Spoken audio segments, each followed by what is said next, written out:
रामकृष्ण हरी माऊली. सर्वांना धुलीवंदनाच्या हार्दिक शुभेच्छा. होळीच्या दुसऱ्या दिवशी धुलीवंदन हा सण साजरा केला जातो. या दिवशी सकाळी घरातील बायका पाण्याची तपेली, घागरी, हंडे पाण्याने भरून होळी पेटवलेल्या जागी ठेवतात.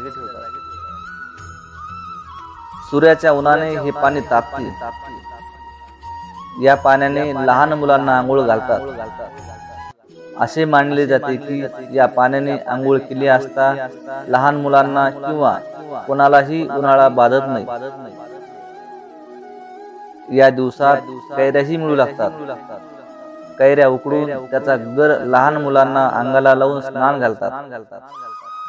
मोठी माणसे होळीवर पाणी शिंपडून ती राख कपाळावर लावतात, अंगाला फासतात व नंतर स्नान करतात.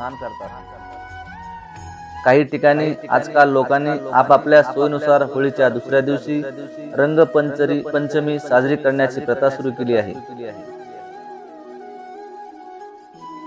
त्यात लहान मोठे, स्त्रिया पुरुष सरसगट सगळे उत्साहाने रंग खेळतात.